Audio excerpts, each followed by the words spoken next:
नमस्कार, आप देख रहे हैं आर्या न्यूज और मैं हूं आपके साथ पवन पांडे। स्वागत है आपका आप उत्तराखंड में और बड़ी खबर के साथ बुलेटिन की शुरुआत करते हैं। मुख्यमंत्री पुष्कर सिंह धामी ने खटीमा में सुरई इको टूरिज्म जोन और ककरा क्रोकोडाइल ट्रेल का लोकार्पण किया है। सुरई इको टूरिज्म जोन प्रदेश का पहला ऐसा इको टूरिज्म जोन होगा जहां पर्यटक जंगल सफारी का लुत्फ उठा सकेंगे।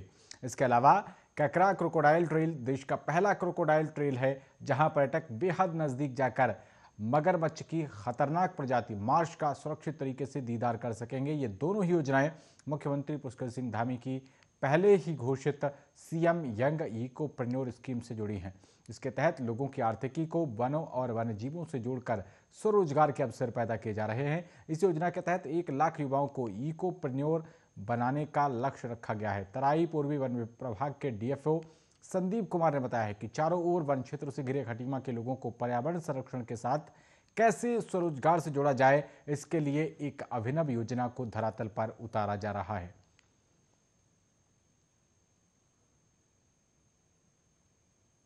माता की भारत माता की। आज क्रोकोडाइल सफारी इसके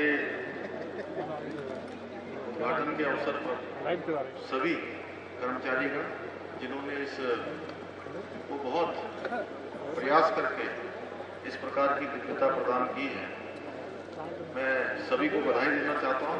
पूरे क्षेत्रवासियों को, समस्त क्षेत्रवासियों को इस क्रोकोडाइल सफारी के इस उद्घाटन अवसर पर मैं सभी का बहुत ही अभिनंदन करता हूं कि आने वाले समय में ये क्रोकोडाइल सफारी ये हमने बहुत आगे की सोच के साथ इसको यहाँ पर प्रारंभ किया है।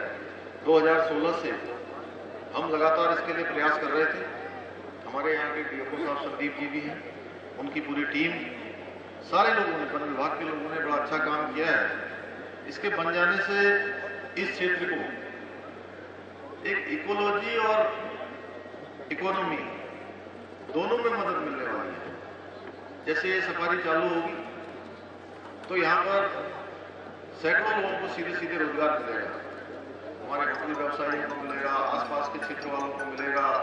अभी आप सब लोगों की जानकारी में है कि होम स्टे जो योजना है, उस योजना के माध्यम से भी हम लोग अपने घरों में अतिथियों को रुकने के लिए 2 कमरे, 3 कमरे, 1 कमरा, 2 कमरा जितना भी बना सकते हैं वो भी बनाएंगे।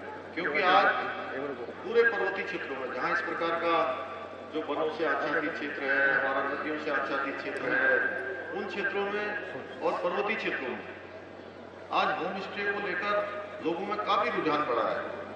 हम अपने घर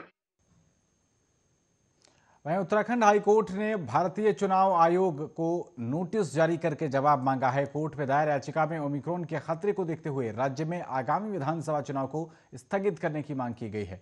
हाईकोर्ट में यह याचिका सज्जिदानंद डबराल की ओर से दायर की गई है, जिस पर सुनवाई की गई और इस पर किसी ने भी चुनाव आयोग से जवाब, सुप्रीम कोर्ट ने चुनाव आयोग से इस पर जवाब मांगा है। कार्यवाहक मुख्य न्यायाधीश संजय कुमार मिश्रा और न्यायमूर्ति नारायण सिंह धानी की खंडपीठ ने केंद्र सरकार और उत्तराखंड सरकार की ओर से प्रस्तुत वकील को निर्देशित किया है। मामले में अगली सुनवाई के लिए सोमवार 3 जनवरी 2020 की तारीख नियत की गई है।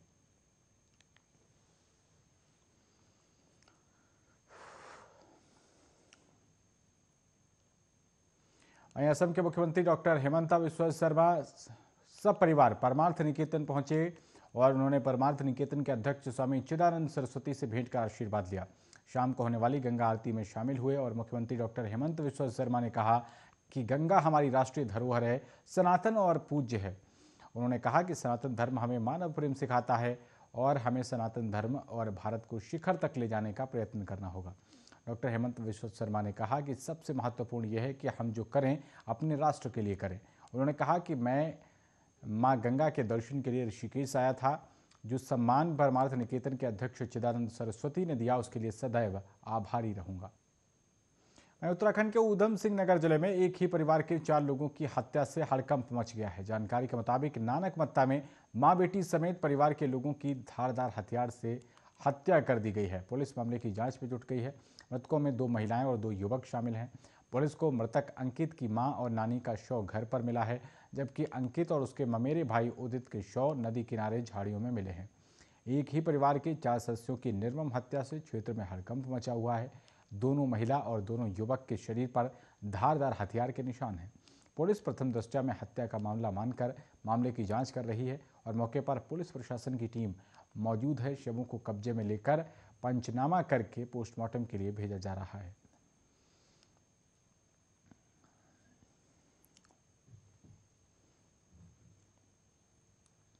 अगली खबर का रुख करते हैं। प्रदेश के करीब 2.5 लाख कर्मचारियों, पेंशनरों और पारिवारिक पेंशनरों को 3% महंगाई भत्ता यानी कि डीए जारी कर दिया गया है। डीए का लाभ 1 जुलाई से 30 नवंबर तक अवशेष एरियर का भुगतान नकद किया जाएगा। 1 दिसंबर से महंगाई भत्ते का नियमित भुगतान होगा और महंगाई भत्ता के भुगतान से राजकोष पर 470 करोड़ रुपए का अतिरिक्त खर्च आएगा। इससे राज्य कर्मचारी, सहायता प्राप्त शिक्षण और प्राविधिक शिक्षण संस्थाओं के साथ साथ शहरी स्थानीय निकायों के नियमित और पूर्णकालिक कर्मचारी, वर्क चार्ज कर्मचारी और यूजीसी वेतनमानों में कार्यरत पदधारकों को लाभ मिलेगा। अपर सचिव वित्त गंगा प्रसाद ने बुधवार को इस संबंध में 5वें, 6ठे और 7वें वेतनमान से जुड़े कर्मचारियों और पेंशनरों के लिए शासनादेश जारी कर दिए हैं। पिछले दिनों प्रदेश मंत्रिमंडल की बैठक में कर्मचारियों को 3% महंगाई भत्ता देने का फैसला किया था।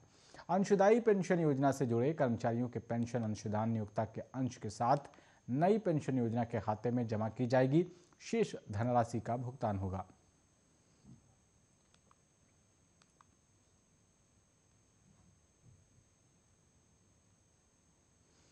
वहीं पड़ोसी राज्य उत्तर प्रदेश के जिला बिजनौर में बीती रात गश्त के दौरान बदमाशों से हुई मुठभेड़ में यूपी पुलिस का कांस्टेबल गंभीर रूप से घायल हो गया, जिसे प्राथमिक उपचार के बाद काशीपुर में एक निजी चिकित्सालय में भर्ती कराया गया, जहां कि उसका इलाज चल रहा है। घटना को अंजाम देने वाले काशीपुर के 2 आरोपियों में से एक को काशीपुर पुलिस ने गिरफ्तार कर लिया है, जबकि उसका दूसरा साथी अभी फरार है। दरअसल मूल रूप से उत्तर प्रदेश के सहारनपुर का रहने वाला ललित वर्ष 2019 में बतौर कांस्टेबल भर्ती हुआ था और वर्तमान में वो जिला बिजनौर के थाना अफजलगढ़ में तैनात था। बीती रात करीब 1 बजे थाना क्षेत्र से करीब 7 किलोमीटर दूर स्थित भूतपुरी चौराहे के पास वो रुद्रपुर से लाए जा रहे मैली से भरा हुआ ट्रक सड़क पर फंसा हुआ था और इसी को हटवाने के लिए वो वहां पर उस दौरान पहुंचा हुआ था। बताया जा रहा है कि इसी दौरान आरोपियों से पीड़ित की भिड़ंत हो गई और उसके बाद गाली गलौज भी हुई और इसके बाद बताया जा रहा है कि राइफल लूट ली गई है। इस मामले में एक आरोपी अभी फरार चल रहा है। इसकी तलाश पे पुलिस लगातार जुटी हुई है। आगे बढ़ते हैं। उत्तराखंड सरकार में कैबिनेट मंत्री विष्णु सिंह चौपाल की एस्कॉर्ट में शामिल कार मंगलवार देर रात हादसे का शिकार हो गई और इस हादसे में ड्राइवर और कार सवार अन्य लोगों को हल्की चोटें आई हैं। यह हादसा पिथौरागढ़ जिले में हुआ जब मंत्री विष्णु सिंह चौपाल अपने एस्कॉर्ट के साथ डीडीहाट जा रहे थे, तभी हादसा हुआ और जानकारी के मुताबिक हादसे के कारण सड़क पर अधिक पाला होना बताया जा रहा है। इस वजह से मंत्री विष्णु सिंह चौपाल के एस्कॉर्ट में शामिल कार पलट गई। बता दें कि कुछ दिन पहले कैबिनेट मंत्री धन सिंह रावत की कार भी हादसे का शिकार हो गई थी। इस हादसे में भी मंत्री धन सिंह रावत बाल बाल बच गए थे। बता दें कि विष्णु सिंह चौपाल के काफिले की गाड़ी इसी साल 15 अक्टूबर को भी हादसे का शिकार हुई थी। इस हादसे में पेयजल मंत्री विष्णु सिंह चौपाल बाल बाल बचे थे और तब भी चौपाल पिथौरागढ़ जिले में एक कार्यक्रम के लिए जा रहे थे। तब पेयजल मंत्री विष्णु सिंह चौपाल की फ्लीट की एक गाड़ी का ब्रेक फेल हो गया था। हादसे में स्टाफ को हल्की चोटें आई थी। गनीमत रही कि कार सड़क पर ही रुक गई, नहीं तो नीचे उफनती गोरी गंगा नदी बह रही थी और हादसा बड़ा रूप ले सकता था।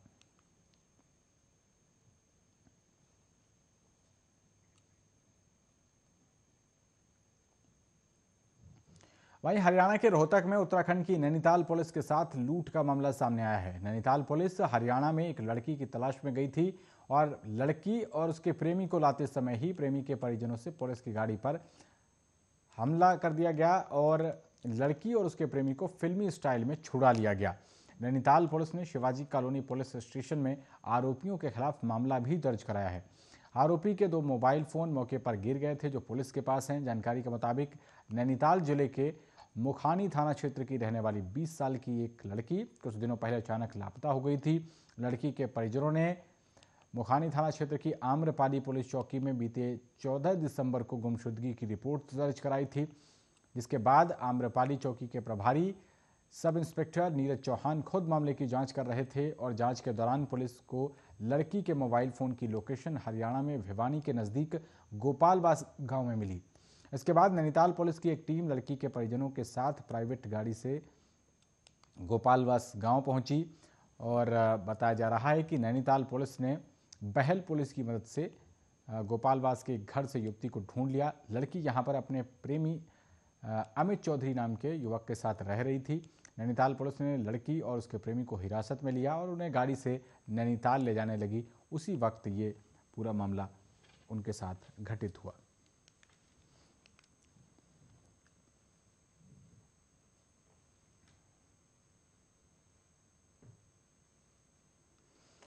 तो उत्तराखंड में इन दिनों जबरदस्त ठंड पड़ रही है और ठंड की वजह से लोगों को काफ़ी दिक्कतों का सामना करना पड़ रहा है। ठंड बढ़ने के साथ ही पर्वतीय इलाकों में तापमान में खासी गिरावट दर्ज की जा रही है।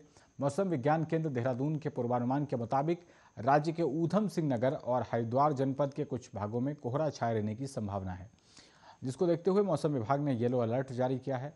मौसम विभाग की माने तो उत्तराखंड के सभी जिलों में मौसम शुष्क रहने की उम्मीद है। उत्तराखंड के मैदानी जिलों ऊधम सिंह नगर और हरिद्वार में कोहरा पड़ने की बात कही गई है। वहीं इन दोनों जिलों में शीतलहर की स्थिति बनी रहेगी। राज्य में कहीं कहीं पर पाला पड़ने की संभावना भी है। बता दें कि बीते दिन अल्मोड़ा और थराली के ऊंचाई वाले क्षेत्रों में सीजन की पहली बर्फबारी हुई, जिस कारण ठंड में इजाफा हुआ है। मौसम विभाग के मुताबिक देहरादून में आसमान साफ रहेगा। सुबह के समय आंशिक रूप से बादल छाए रहेंगे। वहीं अधिकतम तापमान 17 डिग्री सेल्सियस और न्यूनतम तापमान 7 डिग्री सेल्सियस के आसपास रहेगा। वहीं मसूरी में अधिकतम तापमान 5 डिग्री सेल्सियस और न्यूनतम तापमान -4 डिग्री सेल्सियस के आसपास रहेगा।